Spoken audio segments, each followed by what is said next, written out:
So I started working with basically UTMs, or Unified Threat Management devices. And that kind of took off from there because they were security related. Since I work with firewalls quite a bit, it just kind of like forked into multiple places. So it forked into security from there. It's not actually, guys, for those of you guys living in metropolitan areas, it's not a bad idea to look at, like Sprint, Comcast, Spectralink, or any of those major ISPs. They're always looking for people on their third shift. So if you, for the life of you, cannot get into computing, they're always hiring for NOCs, for network operation centers, and that will get you your foot in the door in most cases. If you have your network, they're soliciting a whole bunch of guys over where I live, over here in Fayetteville. Yep, 6 to 8 months experience doing that, and that should get your foot in the door someplace else. A lot of recruiters out there are just looking that you have you have something relevant at the top of your resume to get into security. Get like some salient experience, and get some certification underneath your belt, and you should see the wheels moving from that point. It's just that first job. A lot of people aren't prepared to have a kind of like entry level job, especially for us people that are kind of changing industries. You kind of have to find yourself you might have to downgrade yourself and pay for a little bit, which I know for a lot of people is not an option. So I get it. What does a downgrade in pay look like? Well, I mean, for an entry level, I would say anything computer related, I would say 65 to 70.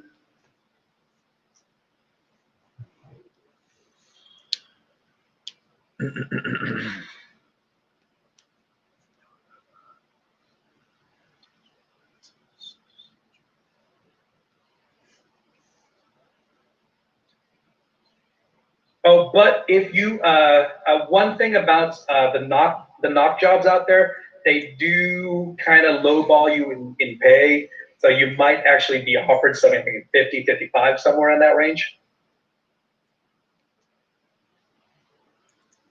But again, endure for 6 to 8 months, and that should lead you someplace more profitable.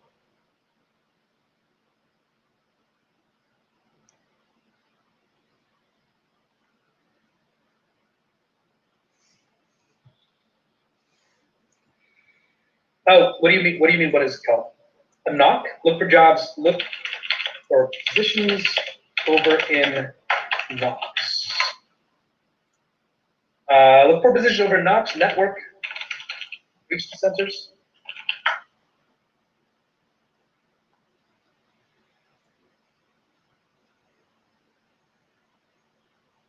Big ISPs are always or larger ISPs are always looking for knock technicians. Knock technicians out there. And the great thing is they also provide you training. Like they'll give you a couple weeks training in the very beginning to work on their system, because nobody expects you. Just because you have Network Plus, that doesn't mean you're going to know their system right away. So they will train you on their network and what systems they use. So it becomes relevant in that sense. Yeah. And then that's when you go, oh man, the real world stuff is so different from the certification. They don't do anything from the book. Why would they? You gotta have to align those two things as you go in your career.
So as far as Canon Able is concerned, this is considered by one of my other professors to be a pretty good program to use. He kind of went into it a little bit with us, but not in depth like this probably will. So.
Oh, hey, Morgan, I noticed you're prior military or currently transitioning out. Do you have any security clearance?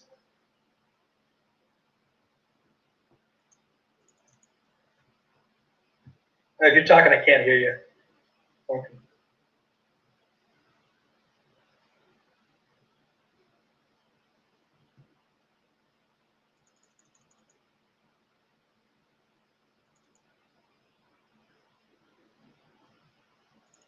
Now, if you have security clearance, you might want to network with some of the DoD contractors around here. Chances are, after you get Network Plus and Security Plus, you can find something with clearance.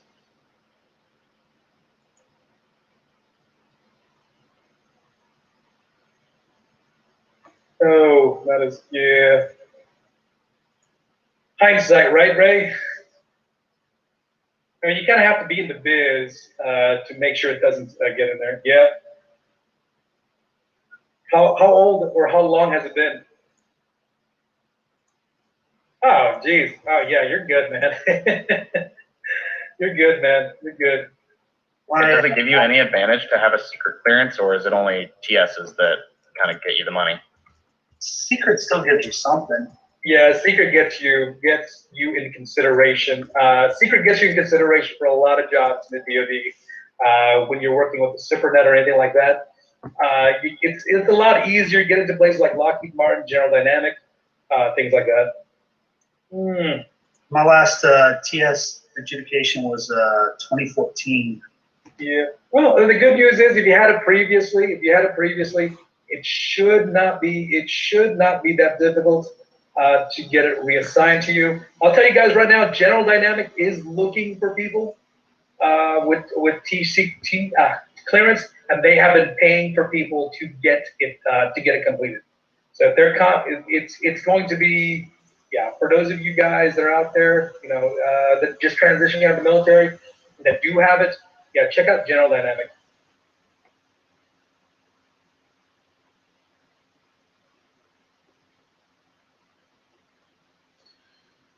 see.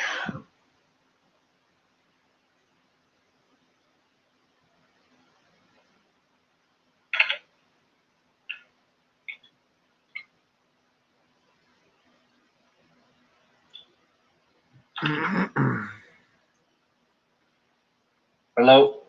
Yep. Can you hear me? You can hear me? Yeah, I can hear you now. Yeah. Oh, sorry, I had an issue. Yeah, I have a secret that I'm getting a TS, and then I actually just applied for a network engineer position with Lockheed that wanted a secret clearance. That is one thing that's going to get you a lot of points, putting you on top of the list. Where do you live right now, Morgan? Colorado. Springs? Oh, it's a big hub out there. So there's a lot of guys that are transitioning out as well with you, but it still gives you a pretty good advantage. So I'm still in the Guard too, so I still have it. It's still active. Okay. And then I made a career change from security forces to cyber transport systems. Right.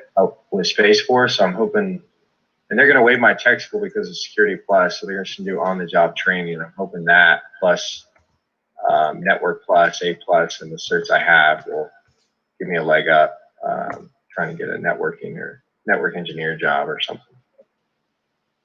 So.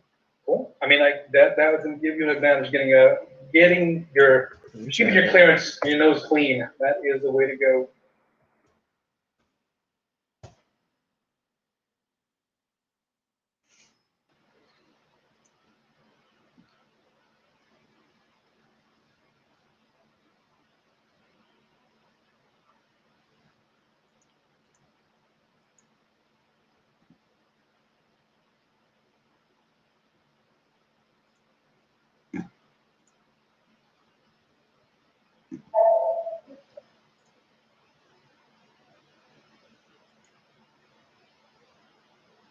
Oh, hey, Keen Enable got it.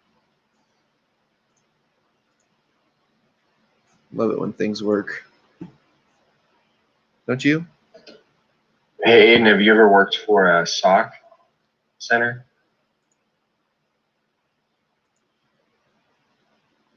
Security Operations Center? No, I cannot say what. I've managed one, but I haven't worked in one as a worker capacity. When I was working over at Comcast, when I was working the incident response team, basically the SOC and I were kind of hand in hand. I worked with one, in tandem with one, but not in one. Does that make sense? Yeah. There was one with Bank of America here in Denver, and I applied for that, and it was like 0 to 3 years experience, and they wanted like Net Plus and Sec Plus. Yeah. So I went ahead and applied for that, but it's like an entry level position. It says they train you and everything, but I was wondering if you would. Yeah, it's good. I mean, it's good. You'll get hands on with IDSs. You'll see on log auditing and all that stuff, and you're also, if it is with Bank of America, chances are they'll probably have Splunk in place, so you get hands on with that. Okay, awesome. Yeah, I'm just throwing in apps everywhere, hoping I get a bite. Sometimes it's like a shotgun, man. You just gotta do a shotgun approach and see where it goes, and then you'll get to see where your specialization from there. Sometimes you can't really choose where we're gonna go, right? Oh yeah. I'm open to, as long as it's something with networking or cyber, I'm definitely open to both of those.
So I had a question as far as the hacking process is concerned. Like normally when we watch you hack, you don't change your MAC address ever, but I'm guessing that's kind of like later in the hack. Like I'm guessing when you initially set up, you change your MAC address so that people can't find you. I have a secret for you. Your MAC address doesn't leave your network. Whenever your MAC address itself is actually changed on any router that you connect to, the outgoing interface of that router basically is your MAC address. That's what your MAC address is at. I would change my MAC address if I was hacking directly against something like doing Wi-Fi like that. And also the fact is I'm also using a virtual machine.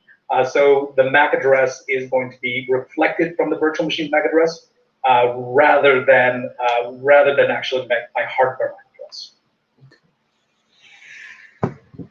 But in general, if you want to make it part of your process, it can't hurt. Just another layer.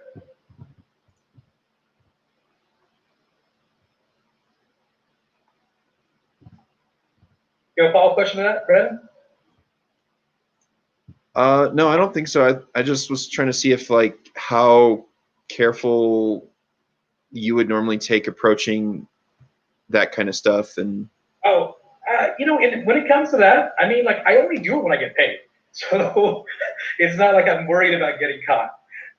So most of the time, I'm kind of just like I really just follow. I basically just follow what the rules of engagement are. I mean, best practices, yes. I mean, if you're doing something illicit or illegal, you would change your MAC address. You change your MAC address, use a VM. You're not even going to be at home. You're going to be someplace else.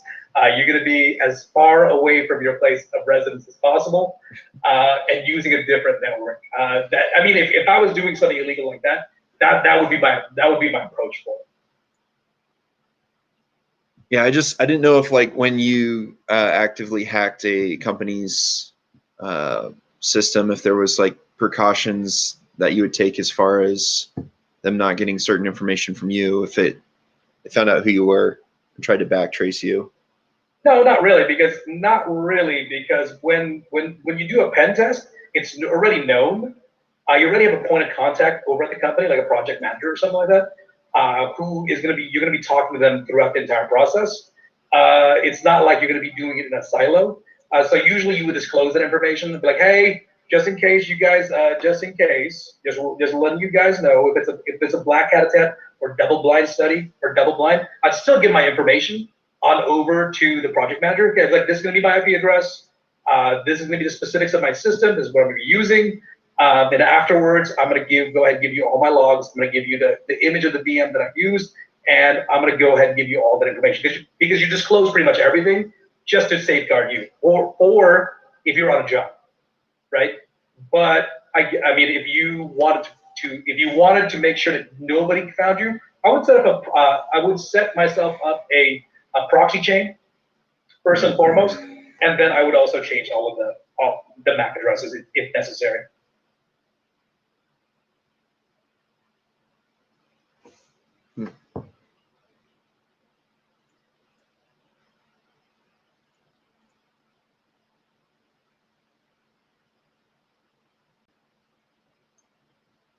The router's MAC address well, if you have a cable modem, you probably won't be able to do Taylor. I'm assuming you have a cable modem because your MAC address is authenticated through Comcast. That's how cable works.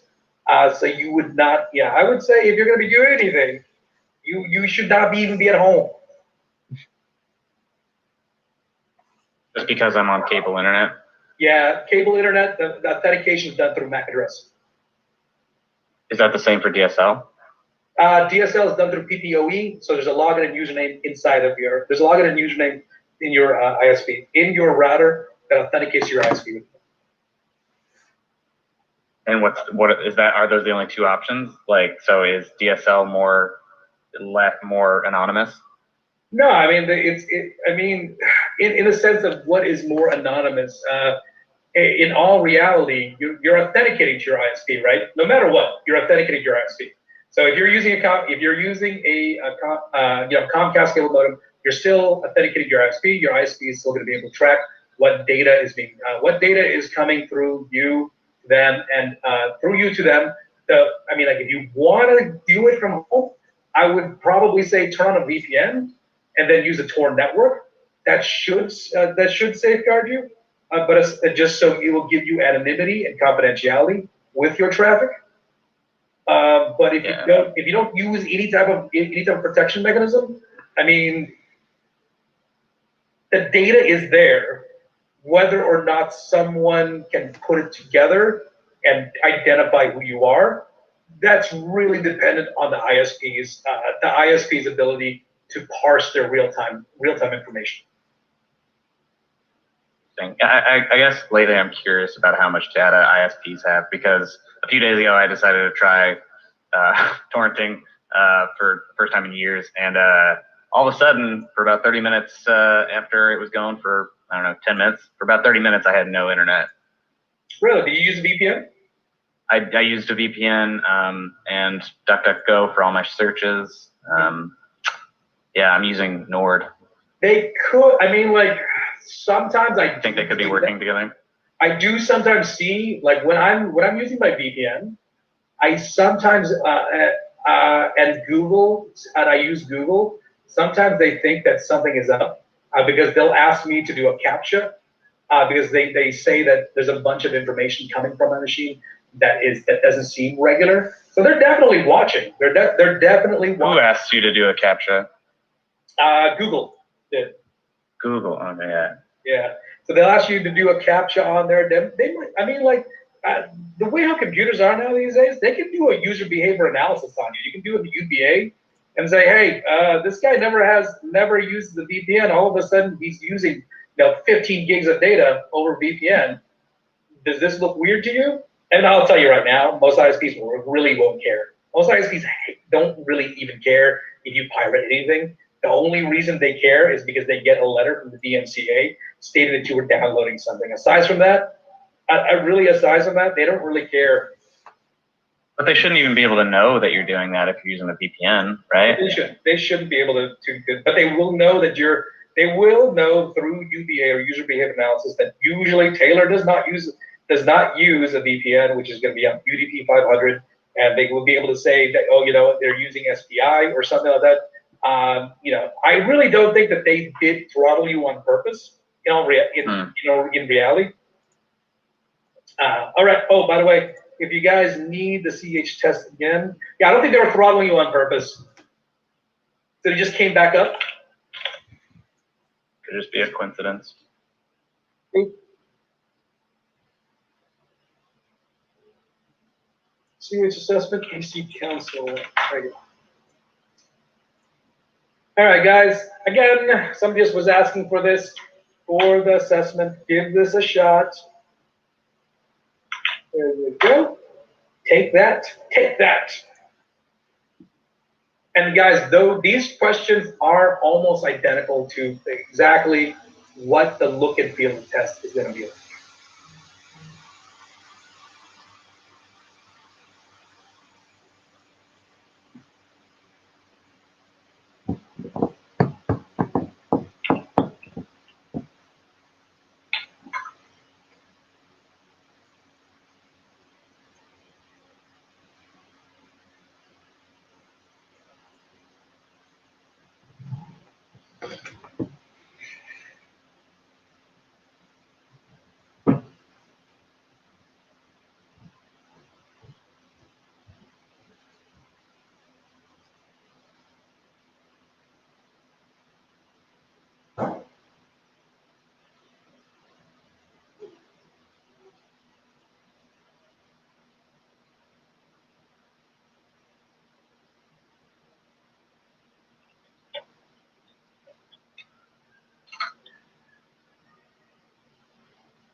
only. That's gracious. Oh, Ray, I got your email about my YouTube channel. Thank you. We'll look into that. No problem. Thanks, man. Oh, oh, is it really 3 o'clock already? Oh my gosh, guys. Oh, actually, no, it's 4 o'clock for you guys. It's tea time. Awesome. Actually, what am I doing here? Give me a second, guys. I'll be right back.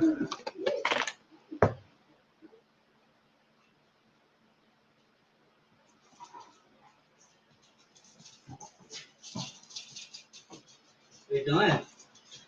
I'm just twitching the or streaming my labs that I'm doing for Lab. certified ethical hacker. Oh, the hacker part thing you're doing? Yeah. So basically what I did was I just spoofed a MAC address. So I took somebody else's MAC address and made it my own and used it to say, yes, this is me right now. Oh, what are they showing you, Brand? If you show me, I'll rob some banks and transfer some to your account. Yeah. Well, I've on my YouTube channel, it's all there. All they do? I'm posting all the labs that I've done so far. So I'm using this program. It's called Restream.io. And basically what it does is it links my Twitch account and my YouTube account. And then my YouTube account basically posts all my videos that I'm streaming. Does it show you how to protect it too? Or just show you how to hack? That's it. Like when Yeah, you hack, like, the whole idea is, hey, these are the vulnerabilities, and then these are ways to prevent those vulnerabilities. Security Plus deals with the prevention. The Certified Network Defender deals with prevention. Certified Ethical Hacker is, hey, here's all the stuff, and this is how you do it. So you get the best of both worlds in it. And you're a veteran, right? And you've got GI Bill still? I got that. Do you have the GI Bill? Yeah, I got in the truck. I have all the paperwork that they went to the VA. Yeah. They gave me all a bunch of paper. I need to go up online and fill out. All you need is one day on your GI Bill, and they give you this class, and it doesn't affect your GI Bill at all. No, they gave me a lot of. I was talking to some guy. I don't know who he was, but he was telling me all this stuff, and he like, let me go get this copy down. He went inside his office and gave me a whole stack of paperwork. Like, this is not GI Bill funded. This is Vet Tech funded, which is basically just another offset of government funding that says, hey, we want you to. It's like a help grant. Help you out. Yeah, and honestly, it's a really thorough, in-depth course. Like, between Security Plus, Certified Network Defender, and Certified Ethical Hacker, I mean, I'm spending, 8 hours a day studying something for like a couple months. So, and they expect you to quit your job to get a new job. And the company that I'm going through right now, they help you find a new job within 6 months of the course. You haven't found one yet? Well, I haven't been really looking yet. I'm focusing on like just trying to learn the information because there is so much information in here. It's just overwhelming, dude. And don't you need a bigger computer to be doing all that hacking? No. You did, because sometimes pages like that get like they have virus and all that virus, and they get in your computer and start getting up and all that stuff. So I built a Trojan, I've built a virus, and I've built a worm on this computer with no issues. One of my family members down in California, he was at the computer. She studied that. I don't know what bachelor he had, but he went for computer something. And he had to be at a computer, and he's like, yeah, you need one of these or something like that. So if you want to get into like faster processing power, sure, for certain things, yeah, but you don't need it. Like if you want like a big desktop that can hack, like we were actually just talking about this. If you are going to hack somewhere, like you want to be far away from where your home is, because as soon as you get into that point of where you're telling them who you are and, you know, doing the TCP handshakes and all that stuff. They're looking at MAC addresses, IP addresses, giveaway information. And so what he was talking to us about is like, you do not want to be hacking at home, and a desktop makes you hack at home, because unless you want to carry around your desktop everywhere in a van or something weird like that. But yeah. That's pretty fun though. Wow, computer it's fun. I'm doing it good. My brain doesn't work for that anymore. Sure does. It's easier to do it. Si se puede. Listen, this life is all about learning stuff. It was funny. There was this little girl that was walking by. Today? Yeah, and she was like, "I'm done. I'm finished with learning." And I was like, "Oh, kid, you don't even know. You don't even know. Learning goes on forever. That's all life is just learning more and more every day. If you're not learning something every day, you're wrong. Because nobody knows everything. And knowledge is power. So obviously you want to know as much as possible, so that way you are more powerful than everybody else. You see the thought process right there? You thought that, yeah, it's true. I agree. I agree with it. You know, it doesn't mean that I don't want to do it. I don't do it. If I want to do it, I'll do it. I got that. Like right now at work, my supervisor just don't quit. Just don't. They always say it just like that. I'm trying to say, don't quit on me. Don't quit on me. You're hard worker. You like it. So, some guy was telling me too that he quit some team lead. He did it for 4 years and he was done with it. He just his schedule and all that. It was really sad for the payment because it took some dollars away from him.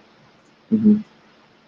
Yeah, so I told him, I told him like, sure, like one of the supervisors from your team lead got a position. I told him, no, really? Yeah. But they make it money. I don't care, but I told him, no, sure, no. He got mad with me. I said, I don't know, but I don't know. Why is that? Like, I just want to get more experience on what I'm doing before I jump into the team, you know. I got a lot of commitments for this company. I told him, all right.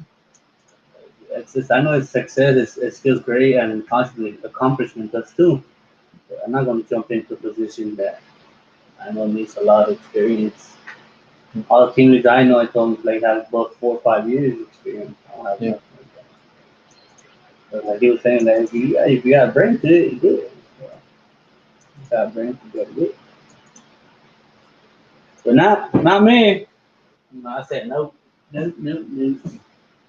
¿Quieres alcohol? ¿O coca? No. I used to know guys that would do that back in Michoacan. My grandpa, he didn't have nothing. He would drink this with coffee. Whoa. Oh, I don't know how you do it, but burn the crap out of my nose. Yeah. I was told you could go blind from drinking straight up IPA. Yeah, he didn't use glasses, but when I went back the last time, he was using glasses. Drink alcohol. So we had this one dude in Zamora, Michoacan. He had like a big mason jar, and he would put like mint leaves in it and some other stuff, but then it was like the rest of it was just IPA. And that dude, like bloodshot eyes, like That's barely standing that's up not for drinking. straight. Yeah. But that dude was doing it, and I was like, "You got to be kidding me!" Yeah, I wouldn't be that crazy. Not with that. That's nasty. Golly. I'm gonna watch when I was out there. Some girl changed her tire at work. Well, that was nice. I know she got her brand new car. I looked at it. Why you calling me? Ain't you married, girl? Like, yeah, but that's the girl I sold the phone to. And she goes, where are you? Like, I'm inside. What's up? You come help me change the tire? What? Yeah, where you at? Right in front of the building. I'll go across the street now. So I went outside and, big old screws, those Phillips head screws, black ones, and I hope that I'll see you. I'll bring you breakfast tomorrow. I got some breakfast tomorrow. Breakfast. Did she say what kind of breakfast? Nah, she's like, what? You want juice or coffee? I don't Juice know. or coffee? Yeah. It's a weird question. She probably wants some McDonald's. That's cheap. I know, right? I Talking about cheap. That's so cheap. After all that hard work on the tire. Yeah, mother guy I talked to where he goes, he's looking at me like, what are you doing? Like, I'm bored dashing. Like, dude, okay, you ordered breakfast, now you're in lunch. How much do you tip this guy? $2? You're cheap as fuck. What? To be honest, I mean, this is right down the street. I mean, it's not even for the gas. It's at least a gallon. What you mean? So you tell me you're like cheap? I can't remember that. Like, oh, I'm cheap as fuck. I was like that, you know. I'm pretty good. Oh, I told you I didn't know you came up to me and we were talking about stuff. You know, what I used to do this, like somebody got killed. I used to do this back in my days. Like, what do you do? Like, I was a doc in the Navy. He was a doctor in the Navy. Oh gosh. Oh yeah, I know. He's old. Was he FMF or? I'm gonna ask him tomorrow. But Okay. because his page two says disability veteran. So he's a doctor in the Navy. I'm gonna ask him. We're talking about that, but then there's another lady that she just moved here from Texas, and her two of her sons. One is a commanding officer in the Navy, and the other son is a officer in the MP officer. Like he's a Oh commanding jeez. officer. Yeah. That sucks. I was like, no. Yeah, that's kind of weird. Huh? I got a bunch of people from there. I'd rather than die, you know. Just go up and start talking. Like, yeah. Have to pull up some music. Oh, did I tell you too? Oh, I did tell you. What's that? Should I mean that? Oh, first. Oh, you like to move. Right. I want to wash my hands. But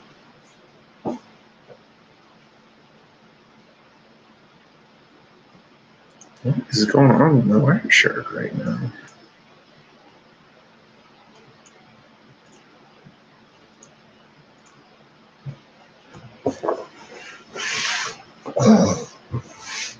Shouldn't have installed the update.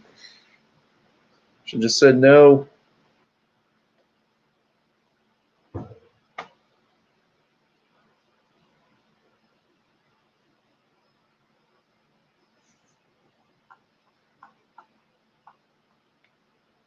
For those of you guys wondering, I do have 4 virtual machines, 1, 2, 3, 4, 5 virtual machines running right now. And with 32 gigs, I have about 4 gigs free. So that's a nice, comfortable area for just to have all those resources there. Do I need to have all 5 turned on? Probably not. Probably do 2 or 3, but maybe a little excessive. That's enough. That's enough for me. Because usually when I'm doing this, I'm not really doing anything else in Windows. And basically, the only thing that's actually doing work right now is Kali, the Kali machine. Everything else is just a punching bag. Besides, it's not. I mean, I have standby RAM right here, so basically this can get written over at any time. So. So in all reality, I have 10 gigs. 10 gigs that can be overwritten or used for something else. I feel like whenever I have VMs open, I literally have 133 tabs open right now, just because I have to Google like the data for every single command I input and all that. 133 tabs open? Yeah. You hurt my heart. Actually, you know what? And it's Chrome too. I'm sorry. I'm using Chrome right now too because I can't use. Because the new labs that ACI publish won't work with anything else but Chrome, so I have Chrome nowadays. So now I'm using Chrome.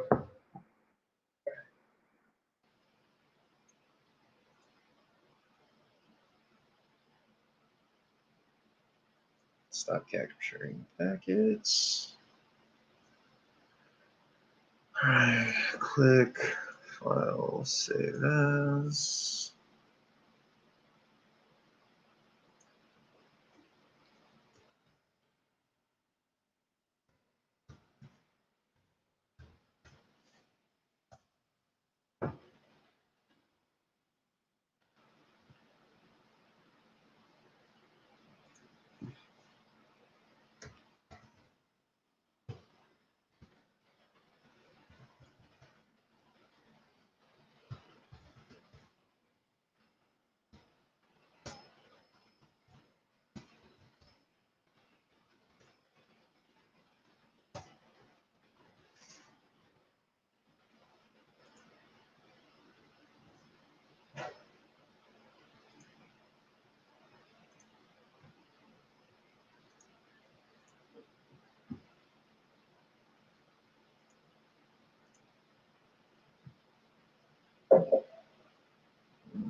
chances are you'll probably never have to go to 128.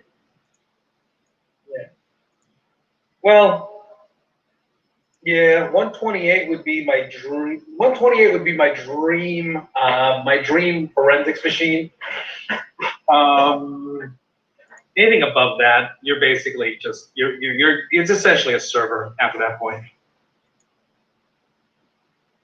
Oh, that Bill Gates. Well, I mean, like the president of IBM said there's probably a market for about 4 computers in the world. I think this was back in the 40s. Though.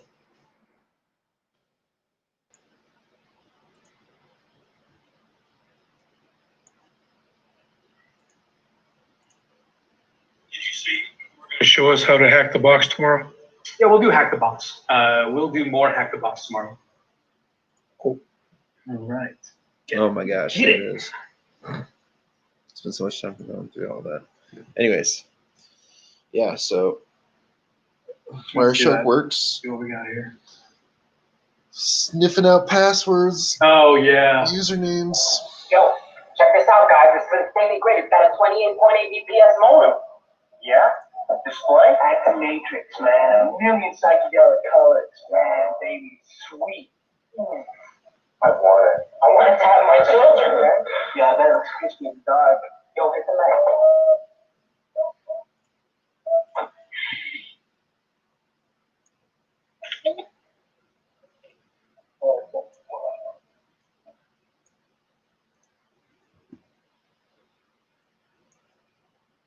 Believe it or not, this is the movie that got me into hacking. This was the movie that got me into it. I just want to know if they had anybody that actually knew any networking affiliated with that movie. Huh? What was the I question? just want to know if they even had anybody that knew about networking help with that movie, or if it was just director. There's absolutely nothing. I don't know.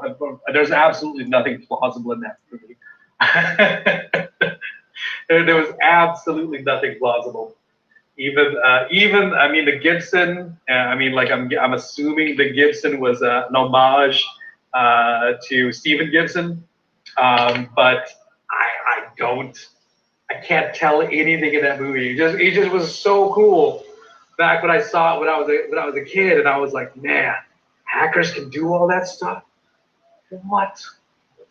I'm sure they had somebody. I'm sure they had someone on the side. I know the people over the net, the other hack movie back in the 90s with Sandra Bullock, they definitely had somebody consulting there.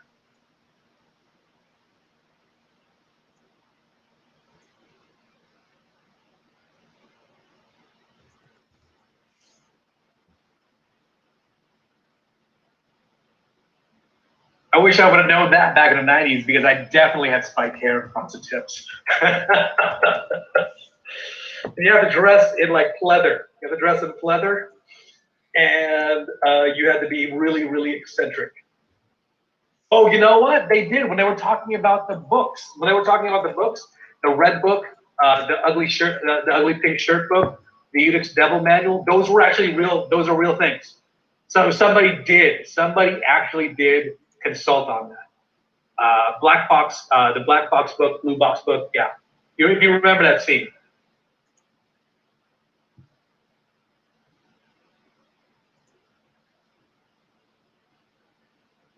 So yeah, they definitely the big ugly book that doesn't fit underneath shelf. Those are all real. All right, I'll be right back, guys. Give me 1 second.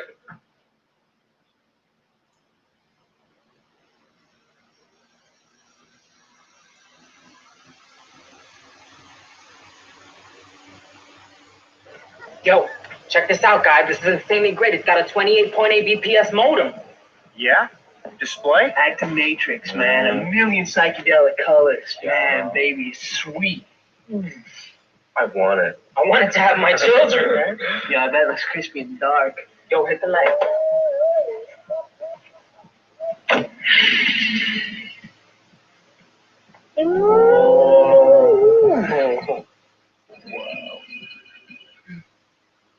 Yo. Oh gosh. Oh, you know what? Also, you guys remember the part, Taylor? Do you remember the part of Razor and Blade? Razor and Blade, the freakers, the phone guys. That too. Vaguely. Yeah, those guys that drop quarters in the phone and record it. That was actually real. That was DTMF, dual tone multi-frequency. That was all possible before the actual phone systems converged to IP based. They were all sound based, and you could seize them from there. There was a reference to a kid named Captain Crunch. That was some kid over in Queens, a blind kid in Queens, that figured out that Captain Crunch kazoo created a sound like a 2600 hertz that seized the trunk, so you could actually control it and make free calls anywhere. Oh, I've read about that. Yeah, Captain Crunch. Yeah, that's the name. Did you ever do any of that? Hell yeah. Yeah, that was when my parents grounded me for 6 months. That's all I did. I was the second day that I had my computer. I first took it apart and just saw what it was all about. Then the second day, I found myself on bulletin board systems all over the United States. Downloaded some text. I saw like a hacking folder, and it told me something about packet switch networks. And then I was able to connect to packet switch networks around the city. And then from there, I was like, what are all these things at? And they just kind of went from there to it just kind of escalated from there. Just like, just a dumb kid. Next thing you know, I was like running Linux, getting into all of this stuff. Ethical hacker was born. The ethical hacker was born. And then I got out of it. And I got out of it for a little bit. I kind of fought myself. Joined the military. Ethical. Joined the military. And then as soon as I got out, I was like, you know what? Why am I not doing IT stuff? Why am I fixing jet? Why do I want to work on a flight line? That's essentially it. Oh crap, guys! It's 3:50. I got another class to go to. Guys, I will see you guys tomorrow for more Hack the Box and CEH and finishing up the iOS section.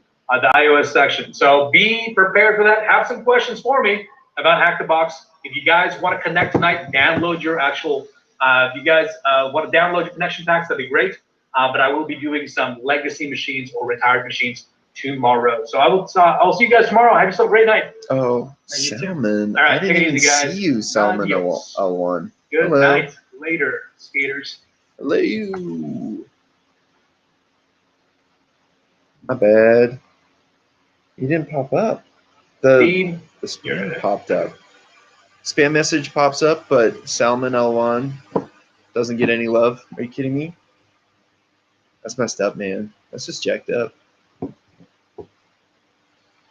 No, I didn't even know. Didn't even know.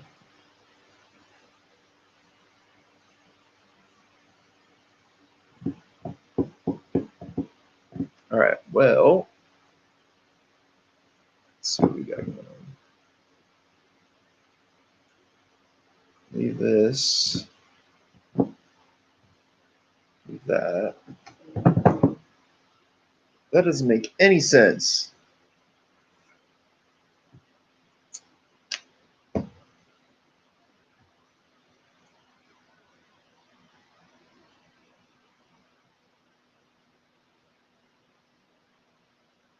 All right.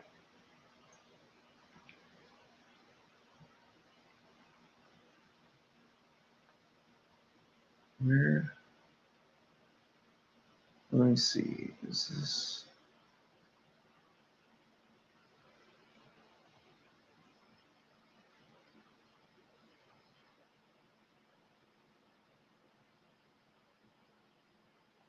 All right.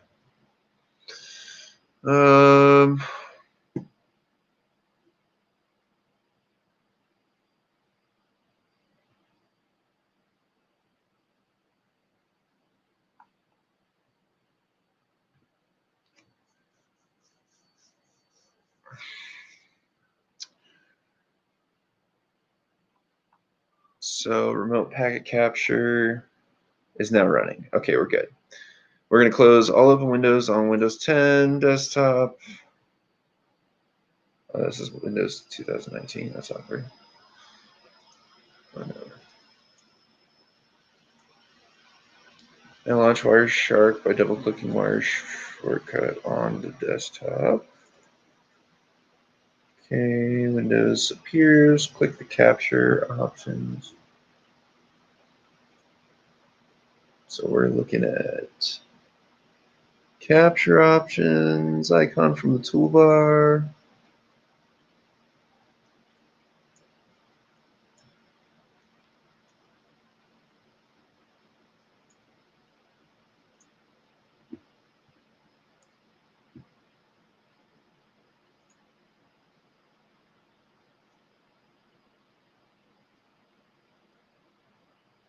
Manage interfaces.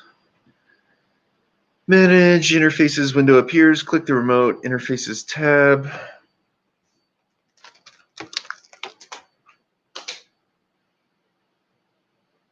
That'll move faster, hopefully.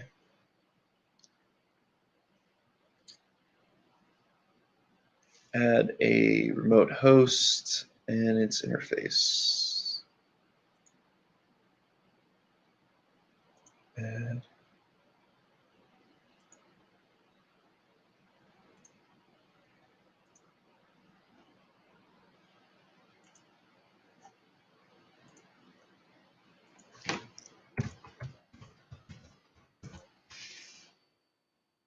Port.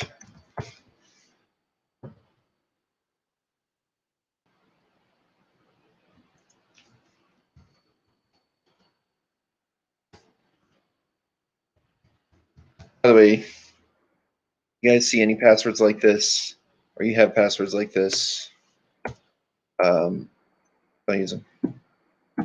That's cascading. Hackers understand how to break that. Let's see, a new remote interface is added to the Manage Interfaces window. Click OK. Newly added remote interface appears in Wireshark. Right there. Click Start. Okay. Windows 10. I'm going to sign in as Jason. It's a really bad password. All right, we're going to Instagram apparently. About saving.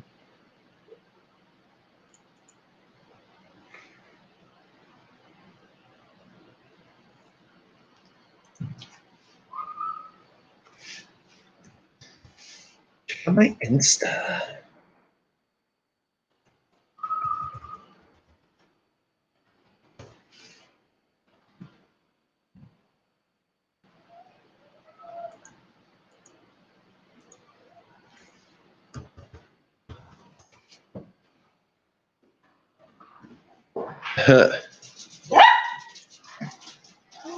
Who is it, baby? Who is it? What's up?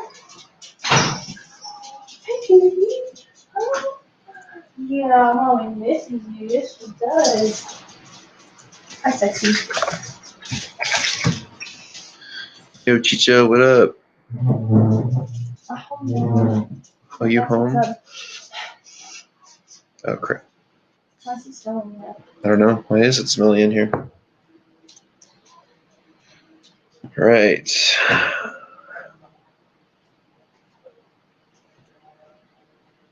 Today's Thursday, right? Mm-hmm.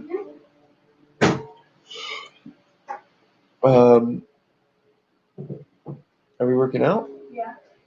Are we going swimming? Yeah. Okay. Do you want to say? Yes. Great. Good answer.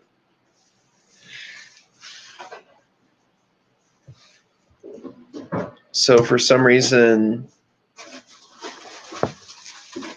the restream caught the message, but the Twitter app on my phone didn't catch the message from a viewer. And so like 30 minutes later, I'm responding, oh, hi. Like, that's awkward. Wow, man, you're so awkward. I'm going to save my lab for now. Where'd you put the berries? I don't know. They should be on top of the salmon. Nope. All right, guys, I gotta go. I'm gonna go get a smoothie. I'll see you later.